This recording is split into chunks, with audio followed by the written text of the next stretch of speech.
بسم اللہ الرحمن الرحیم۔ سن 2023 کے بعض اہم واقعات۔ ترکی اور شام کا زلزلہ۔ 6 فروری سے لگاتار ایک ہفتہ تک یکے بعد دیگرے 5 طاقتور زلزلے ترکی اور شام میں آئے۔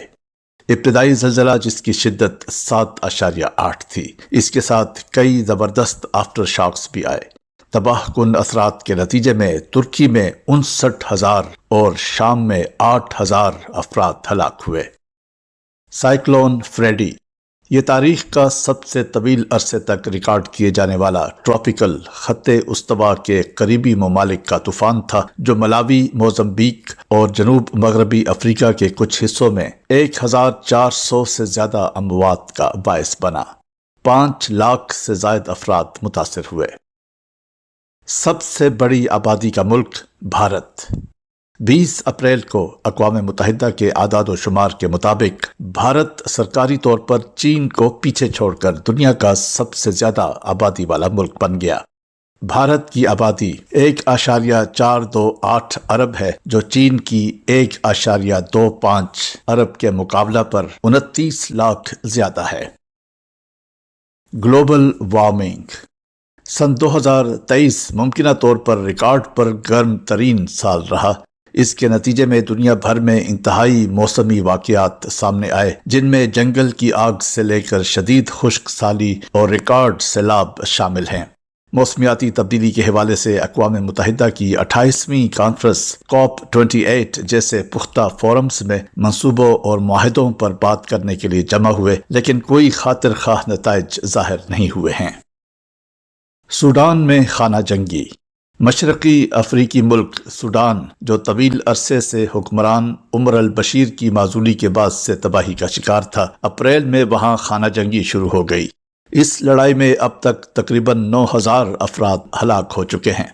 دریں اثنا حالیہ برسوں میں افریقہ میں فوجی بغاوتوں کی لہر جاری ہے۔ فوجیوں نے جولائی میں ملک کے جمہوری طور پر منتخب صدر کا تختہ الٹ دیا۔ ایک ماہ بعد فوجیوں نے اسی طرح گیبون میں اس کے طویل مدتی حکمران صدر کا تختہ الٹ کر بغاوت کی۔ ٹائٹن آبدوز حادثہ۔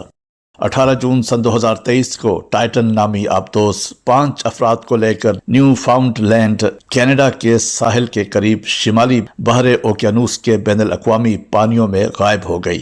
1 گھنٹہ اور 45 منٹ کے دوران اس کے ملبے کے مقام تک رابطہ منقطع ہو گیا۔ امریکی کوسٹل گارڈ نے بعد میں تصدیق کی کہ جہاز پر موجود تمام 5 مسافروں کی موت ہو گئی ہے، کیونکہ جہاز تباہ کن دھماکہ کا شکار تھا۔ آبدوز کا ملبہ ٹائٹینک کی کمان سے تقریباً 500 میٹر کے فاصلے سے ملا۔ برکس سمٹ۔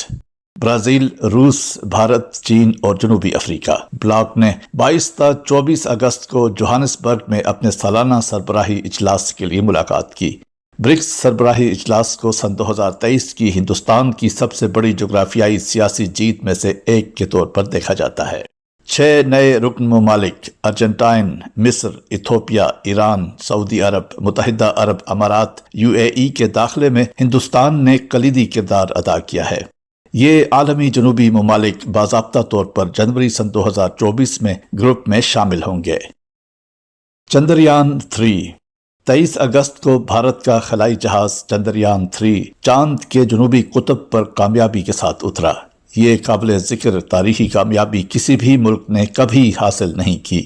چندریان 3 خلائی جہاز ہندوستانی وقت کے مطابق شام 6:04 پر اترا۔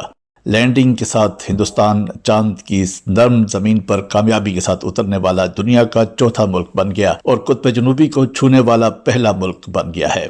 یہ ایک ایسا نامعلوم علاقہ ہے جس کے بارے میں سائنسدانوں کا خیال ہے کہ یہ منجمد پانی اور قیمتی عناصر کے اہم ذخائر رکھ سکتا ہے۔ واضح رہے کہ اس مشن کا آغاز 14 جولائی کو ہوا تھا۔ G20 سمٹ۔ ہندوستان نے 9-10 ستمبر کو اپنے افتتاحی G20 لیڈرز سمٹ کا اہتمام کیا۔ سربراہی اجلاس میں امریکہ، کینیڈا اور برطانیہ کے وزرائے اعظم سمیت مختلف ممالک کے 43 سربراہان نے شرکت کی۔ تاہم روسی صدر ولادیمیر پوٹن اور چینی صدر شی جن پنگ نے اس تقریب میں شرکت سے انکار کر دیا تھا۔ یہ اجلاس ایک ایسے وقت میں ہوا جب دنیا ایک جغرافیائی سیاسی بحران سے گزر رہی تھی۔ روس یوکرین جنگ نے کووڈ-19 وبائی بیماری کے 2 سال بعد عالمی معیشت کو متاثر کیا تھا۔ ان جڑواں واقعات کے معاشی جھٹکے نے ترقی پذیر اور کم ترقی یافتہ ممالک پر گہرا اثر ڈالا۔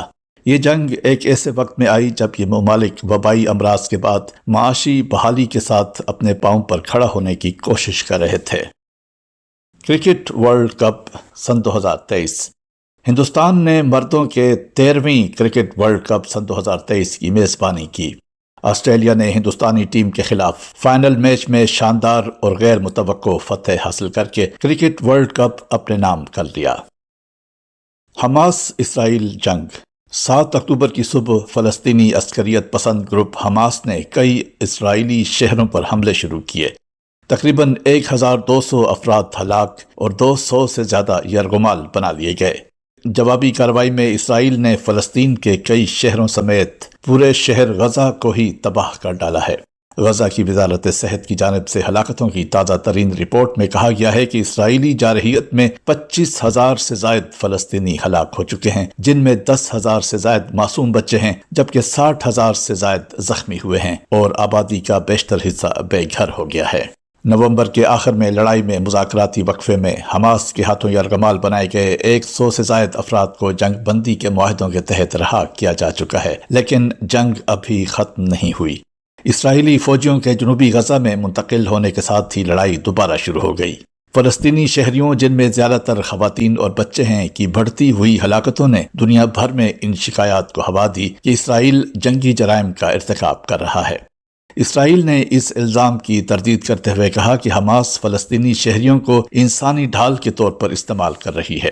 تازہ خبر کے مطابق اسرائیل کی فوج کی طرف سے کہا گیا ہے کہ حماس کے خاتمے تک یہ جنگ جاری رہے گی اور اس میں 2 سال تک کا عرصہ لگ سکتا ہے۔ ماخوذ از روزنامہ Indian Express, Hindustan Times, Bhaskar online. مرسلہ محمد ابراہیم سرور، مربی سلسلہ نظارت اصلاح و ارشاد مرکزیہ قادیان۔